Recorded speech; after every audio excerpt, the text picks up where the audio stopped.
in Judiciary and Political Science. He currently serves as the chairman of the Sarangani Ulama Council for Sustainable Development and is widely respected for his deep knowledge in Islamic jurisprudence and community leadership. With his experience and dedication to da'wah, Shaykh Dato' Labi will guide us through the essential aspect of Islamic funeral rites, offering both spiritual insight and practical instruction to help us understand and fulfill one of our most important communal obligations.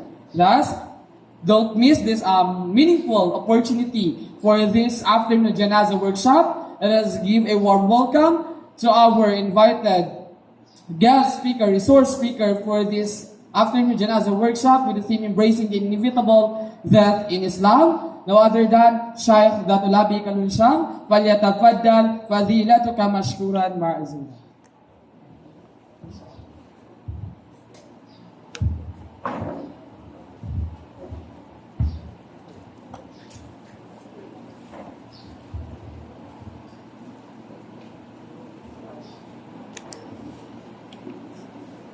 أعوذ بالله السميع الأليم من الشيطان الرجيم بسم الله الرحمن الرحيم الحمد لله الذي أذل بالموت رقاب الجبابرة وقصر بصدمته ظهور الأقاصرة سبحان من تفرد بالعزة والكبرياء والديمومة والبقاء سبحان من جعل الموت لأوليائه السعداء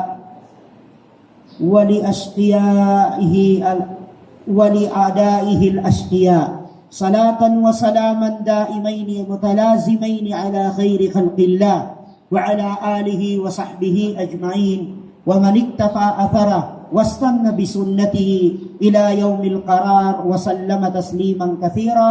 أيها الحضور، أيها الحفل الكريم، السلام عليكم ورحمة الله وبركاته.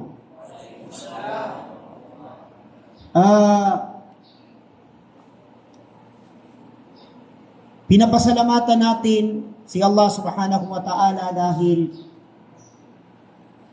taufik niya na mairaos o magawa natin ang ganitong klaseng pagtitipon na pag-aaral sa ating relihiyon. Sa mga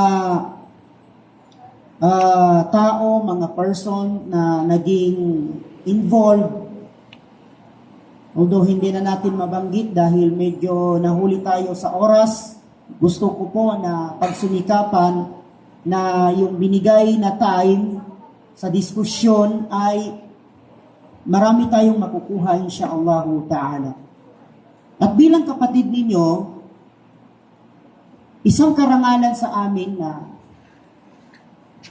maging bahagi kami sa lalo pang paghubog sa inyong kaalaman sa usaping patungkol dito sa janaza. Sa ganitong pagkakataon, maibahagi namin ang katiwala ni Allah na pinagkatiwala na iniatang sa aming mga balikat ang iparating ang aral at tamang turo ng Islam na naaayon sa tamang doktrina sa pamamaraan kung paano ito isinabuhay ng mga sahaba at ng mga tabi'in. So kahit na anuman ang liit or masasabi natin na kakarampot ang aming kaalaman, malaking karangalan sa amin at ito'y lubos, nagbibigay sa amin na lubos na kagalakan na alhamdulillah yung inutos sa amin ni Allah subhanahu wa ta'ala ay magawa namin sa pamamagitan nyo. Hinihiling lang natin sa Allah na ang ginagawa natin ngayon ay mapabilang sa mga timbangan ng ating mga amal kapag tayo ay harap na sa Allah, at yung layunin natin na matuto, nawa ay lalong bigyan tayo ni Allah subhanahu wa ta'ala na malawak na pangunawa, malawak na pag-intindi sa mga usapin na tatalakayin natin, insyaallah ta'ala. Tama yung sinabi ni Dean kanina, si Sir. Dahil Ang Rasulullah sallallahu alaihi wasallam, alam ba ninyo kung ano ang kanyang sinabi? Sabi niya, "Akthiru ad-dhikra hadhimil laddat." Paramihin niyo ang paggunita, pag-alaala sa hadhimil laddat. Ang sinasabing hadhimil laddat, ito yung sandali na pumuputol sa lasa, panlasa, pumuputol sa pangarap, pumuputol sa kasiyahan, pumuputol sa kalungkutan, pumuputol sa paghihinagpis. Ang sandaling yun ay ang kamatayan. Dahil kapag ito'y dumating, walang anumang sundalo, walang anumang kapangyarihan, walang anumang sino mang nasa posisyon ang maaaring makapagpigil nito. Kaya nga sinabi ni Propeta, paramihin ang pag-alaala nito. Inibilang din ni Propeta sallallahu alaihi wasallam ang palaging nag-aalala sa kamatayan na sila yung mga taong henyo, matatalino. Mas matalino pa sa mga hinahangaan nating mga tao. Sa hadith na riwaya kay Ibn Majah, na iulat ni Ibn Majah, kung saan sinabi ni Propeta sallallahu alaihi wasallam sa isang tao na nagtanong sa kanya, "Ya Rasulullah, ayun nasi akyas?" "Ya Rasulullah, sabihin mo nga sa amin, sino ba yung pinakamatalino sa mga umma mo? Sa mga tao, sino ba yung pinakamatalino?" Natural sa panahon ngayon, kung sukatan ng talino, titingnan natin kung ano yung kanyang credential, ano yung kanyang karangalan, ano yung mga parangal niyang natamo niya nung time na nag-aaral pa siya. Sabihin natin, yan ang matalino kasi magna cum laude, yan ang matalino kasi flat one. Katulad ni na Plato, katulad ni na Aristotle, katulad ni na Pythagoras. Sila yung mga matalino. Pero ano yung sinabi ni Propeta sallallahu alaihi wasallam? Hindi. Bagkus yung mga taong ganon, anong sinabi ni Allah subhanahu wa ta'ala? Ulaika humul kafilun. Yung mga taong hinahangaan natin, sila yung mga mangmang. Sa kabila ng paghanga natin dahil sa katayugan ng kanilang narating, yun pala. One word lang na sinabi ni Allah, yan ay mga taong walang alam, mangmang. Bakit?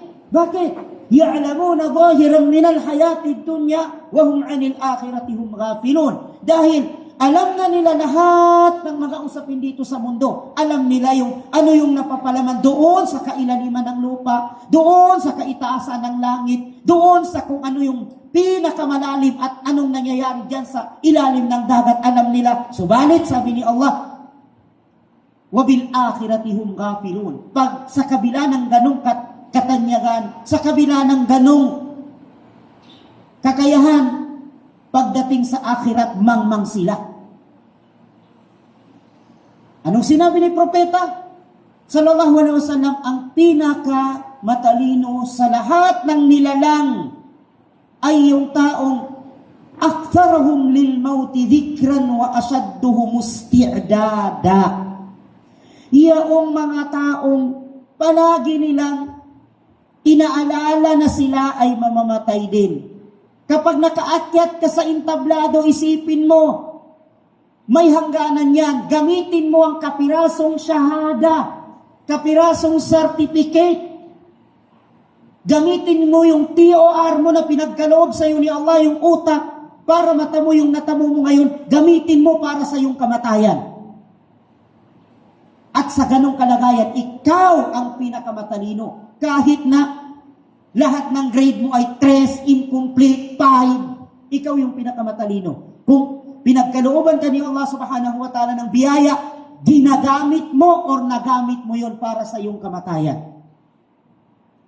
At isa sa mga paghahanda na sinabi ni Propeta sallallahu alaihi wasallam, wa ashadduhum isti'dada, kabilang pa rin sa pinakamatalino, pinaka-wise na tao ay yung naghahanda siya palagi niyang pinaghandaan ng kanyang kamatayan. Taliwas nito sa mga paniniwala natin noon na kinagis na natin sa ating mga ninuno, pagpalain sila ni Allah at patatawarin sila nawa ni Allah dahil yun lang ang naabot ng kanilang kaalaman, na hindi pwedeng pag-usapan ng kamatayan kapag walang namatay dahil may mamatay. May term sa amin na Maguindanao na banubag. I don't know kung maintindihan nyo yung banubag, panganganay. Huwag kang maglaro ng ganito, huwag kang maglaro ng ganyan dahil naghangad ka ng may patay. Huwag pag-usapan yung mga usapin patungkol sa patay dahil may mamamatay. Pag-usapan man natin o hindi, talagang may mamamatay. Kaya, mga kapatid ko, Masya Allah itong nagawa natin. Kabilang ito sa paghahanda sa kamatayan. Dahil walang sino man ang nakakatakas dito. At kailangan natin itong paghandaan dahil ito'y ghaib. Sabi ng nag-opening remarks sa atin kanina. Hindi natin alam. Kung alam ko lang na doon ako mamamatay sa Makkah, doon lang ako magpakabait. Dito ubusin ko na ang lahat ng mga masasama. Dahil hindi naman ako dito mamamatay. Pero dahil hindi natin yun alam, kabilang ito sa ghaib, وَمَا تَدْرِي نَفْسٌ بِأَيِّ أَرْضٍ تَمُوتُ. So, alhamdulillah, pag-aaralan natin ngayon ay patungkol sa janaza. Yung mga marurunong sa bihasa sa Arabic grammar, kapag ang gawin mong vowel sa jim, letrang jim, ay jinaza, correct yun. Pero ang magiging ibig sabihin nun, ang magiging kahulugan yun, ay yung katawan ng tao mismo na namatay. Yung janaza, yan yung noun. Janaza, ibig sabihin, mayat. Sabi sa Sarangani, taga Sarangani na Maguindanao. Yan yung patungkol sa vowel lang. Kasi itong Arabic, pagpalitan mo lang ng vowel, iba na yung ibig sabihin.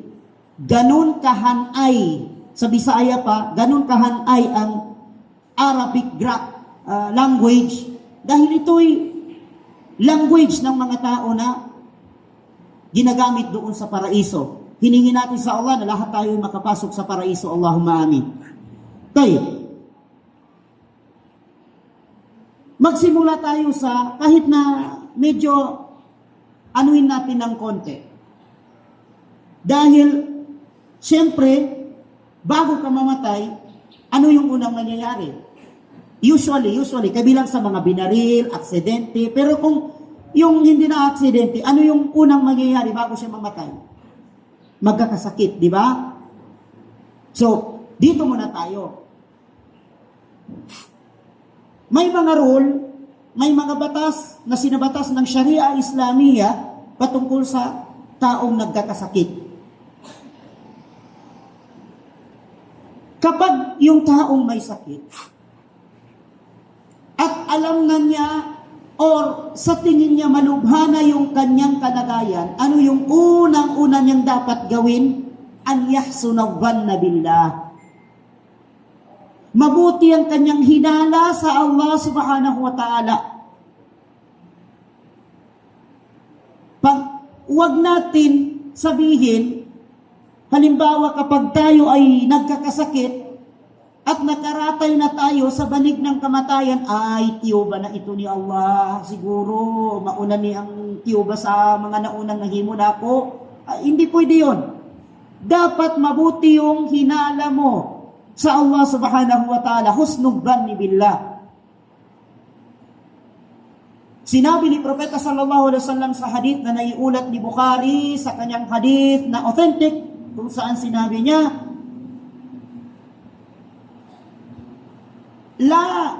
si Imam Muslim sinabi na, la yamutanna ahadukum illa wa yuhsina dhanna billah.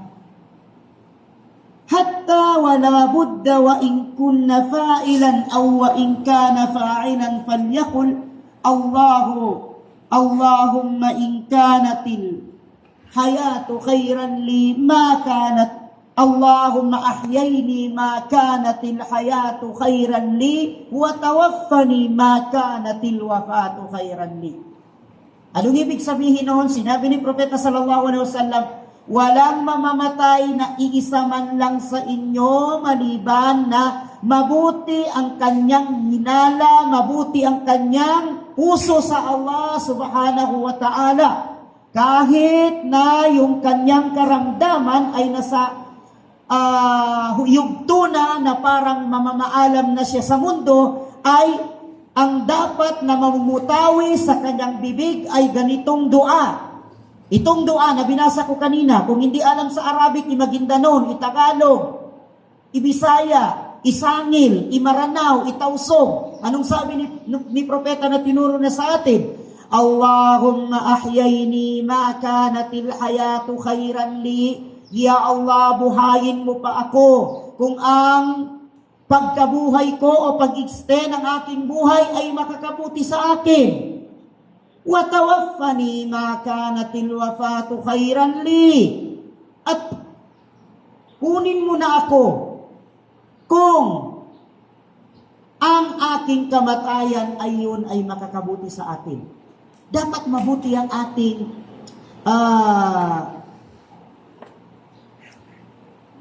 puso sa Allah subhanahu wa ta'ala. Huwag natin siyang paratangan na ako mo ganito yung nangyari. Bakit? Bawal yun. Sinabi sa isang hadith na ito yung riwaya kay Bukhari.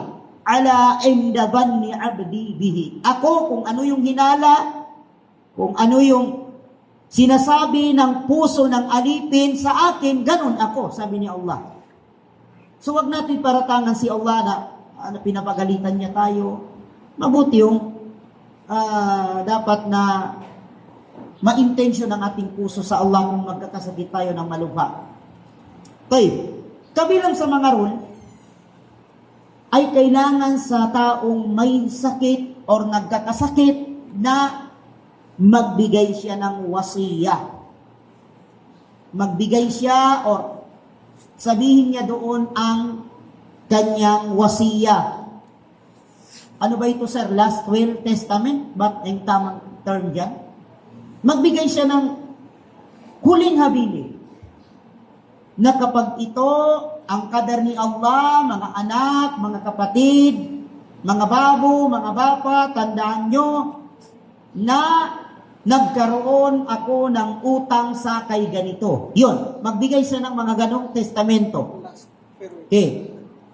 Or, ang iba pang halimbawa nito, meron akong promise sa Allah na hindi ko natupad, na kapag ako ay papasa sa board exam, magiging top 1 ako sa buong world, ay magpapakain ako sa MSU campus ng 7 baka.